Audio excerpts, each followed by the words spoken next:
अभी एकदम चुप, मुंह पे ताला लगाकर बैठो, लोग बोल रहे हैं एक कान से सुनो दूसरे से निकालो, डिस्ट्रैक्शन का दी एंड। जिस दिन सक्सेसफुल हो जाओगे ना उस दिन कुछ बोलने की जरूरत नहीं पड़ेगी। मुझे पता है यार, इस जमाने में ना बहुत लोग होंगे जो कि तुमसे ये बोलेंगे कि तुझसे कुछ नहीं होगा, तू नहीं कर सकता, तू नहीं कर सकती। इवन कुछ कुछ कंडीशंस में शायद आपके पेरेंट्स भी आपसे बोलते होंगे, मुझे पता है। लेकिन याद रखना, जिस दिन रिजल्ट आ जाए ना उस दिन एक डब्बा मिठाई का एक्स्ट्रा उन सब रिश्तेदारों को भिजवाना है जो कि तुमसे बोला करते थे कि तेरा तो कुछ नहीं हो पाएगा।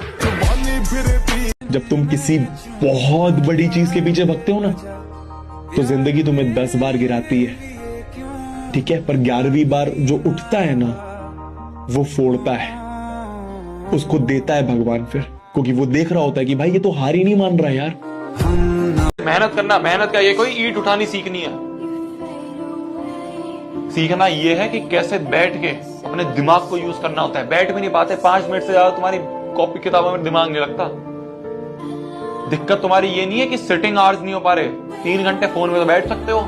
दिक्कत ये तुम्हारा फोकस ही नहीं है उस चीज पे, क्योंकि सुबह उठते ही हमारा डोपामीन जो है वो इस लेवल पे पहुंच जाता है, उठते ही हमें फोन चाहिए, फोन देखते ही हम पूरा टाइम उसमें निकालते हैं, आधा घंटा, फिर हमारा दिमाग जो है सारे उन गानों और रील्स में बैठ जाता है, तो पढ़ाई में मन कैसे लग जाएगा। कभी अपना रूटीन ठीक ही नहीं करा, कभी सोचा ही नहीं सुबह जल्दी उठ जाते हैं, कभी सोचा ही नहीं सुबह उठ के बाहर चले जाते हैं। सुबह उठते बस एक चीज चाहिए कि रील देख लूंगा। मैंने ही खुद को बर्बाद किया था, अब मैं ही खुद को सुधार कर दिखाऊंगा। टाइम वेस्ट बंद, कम बैक शुरू। तू खाना मत खाना किसी दिन, लेकिन कोई दिन ऐसा नहीं निकलना चाहिए जिसमें तूने एटलीस्ट 30 मिनट पढ़ाई नहीं करी हो। बिकॉज कि तुम्हारी जो बॉडी है ना वो सर्वाइव एक दिन बिना खाना खाए कर लेगी, लेकिन तुम्हारा जो ब्रेन है ना उसको अगर तुम राइट फूड नहीं दे रहे हो तो तुम दुनिया में हर दिन 10 साल पीछे जा रहे हो, 1 साल नहीं, क्योंकि दुनिया में इतनी चीजें हो रही है। तो वो 30 मिनट पढ़ना तुम्हारे लिए बहुत जरूरी है, because that is how you will be able to change your life and other people's life. Discipline lose मत करना, मन है नहीं है तू पढ़ेगा। दिन कैसा जा रहा है उससे कोई फर्क नहीं पड़ता, तू पढ़ेगा। आज घर में कोई दिक्कत हो गई तू पढ़ेगा, किसी दोस्त से कोई लड़ाई हो गई तू पढ़ेगा।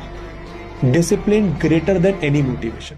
सबसे पहले तो खुद से मक्कारी करना बंद कर दो। अब डेली पढ़ना है, लगातार पढ़ना है, कुछ और चीजें नहीं देखनी है। वो जो तुम्हारी डिस्ट्रैक्शन की प्रॉब्लम है अब उसको निकाल दो यार, निकाल दो यार, बहुत हो गया, बहुत हो गया अब, ठीक है। बेस्ट लगाएंगे अपन बेस्ट लगाएंगे, ठीक है। मैं भी यहां पर खड़ा हूं तुम्हारे लिए, मैं खड़ा हूं तुम्हारे लिए।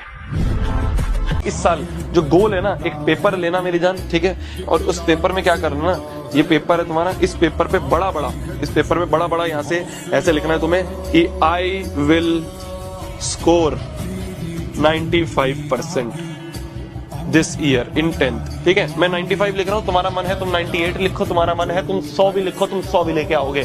पॉइंट इज अपने हाथ से लिखना। अगर तुम अपने हाथ से लिखोगे, ठीक है, मन में नहीं सोचना, मन में तुम्हारे 100 ख्याल होते हैं, 100 ख्याल कोई सच हो जाते हैं। जो चीज लिखते हो ना उसको लिख के सामने अपने चिपका लेना।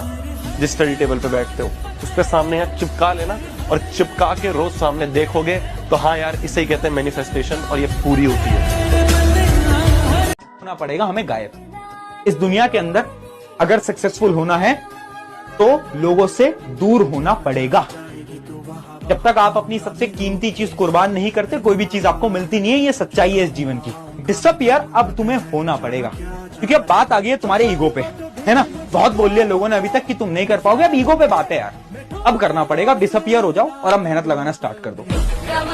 आपके जीवन का इस समय सबसे बड़ा कर्तव्य पता है क्या है? आपने जो सपना देखा था उस सपने के लिए पूरी जी जान लगा दो, पूरी ईमानदारी से दिन रात मेहनत करो, बिना ये सोचे समझे कि मेरा सिलेक्शन होगा या नहीं, मेरी क्या रैंक आएगी, कौन सा कॉलेज मिलेगा, कौन सी ब्रांच मिलेगी। ये इंपॉर्टेंट नहीं है। इंपॉर्टेंट पता है क्या है? इंपॉर्टेंट है जो सपना देखा है ना उसके लिए आखिरी दम तक मैदान में टिके रहना। इंपॉर्टेंट है लास्ट मोमेंट तक लड़ना। इंपॉर्टेंट है उस फिनिश लाइन को टच करना। तो ये आपको अपने आप से कमिटमेंट करना पड़ेगा। और डिसिप्लिन का मतलब क्या है? डिसिप्लिन का मतलब है कंसिस्टेंट, पेशेंस के साथ लगातार मेहनत करते रहो दोस्तों। धीरे धीरे धीरे तुम अपनी मंजिल तक पहुंच जाओगे। एक आदमी अगर सिर्फ 5 पेज रोज पढ़ना शुरू कर दे, सिर्फ 5 page, hardly to 15-20 minutes maximum. 5 page is equal to वो 2 महीने में ऐसी एक किताब खत्म कर सकता है जो किताब आपके हाथ में है 300 पेज की। ठीक, 5 pages in a day means 150 pages in month, यानी वो 2 महीने में एक किताब खत्म करेगा आराम से। हाँ, यानी एक साल में वो 6 किताबें पढ़ सकता है अगर वो 20 साल का है तो। और 30 साल का आते आते वो 200 बुक्स पढ़ लेगा, अराउंड 180 बुक्स। और 30 साल में अगर कोई लड़का 200 किताब पढ़ा होगा तो आप अंदाज लगा सकते हो कि उसका थॉट प्रोसेस क्या होगा, आप अंदाज लगा सकते हो कि उसकी बातचीत का स्तर क्या होगा, सिर्फ 30 साल का। और अगर ये 15 साल में शुरू कर दे तो ये कंडीशन उसकी 25 साल में हो जाएगी। और कितनी देर? सिर्फ 15 मिनट। और संस्कार जिंदगी जीने के 2 मूल मंत्र। शिक्षा कभी झुकने नहीं देगी और संस्कार कभी गिरने नहीं देंगे। तुम लोग को एक बात बता देते हैं कि इस दुनिया में ना एक भिखारी की और एक स्टूडेंट की, विद्यार्थी की कोई इज्जत नहीं होती है। जिसकी कोई इज्जत ही नहीं है तो उसकी बेइज्जती क्या हो गई? भिखारी क्यों बोला मैंने? और तुम लोग को भी मैं भिखारी बोल रही हूँ। इतनी भारी बेइज्जती क्यों बोल रही हूँ? क्योंकि अभी भी तुम लोग मम्मी पापा से डिपेंडेंट हो, स्कूल की फीस के लिए, नए कपड़े खरीदने के लिए, खाने पीने के लिए। तो जब तक तुम अपने आप सक्षम ना हो जाओ, इंडिपेंडेंट ना हो जाओ, तब तक तुम ये सोचना कि मैं तो भिखारी हूँ।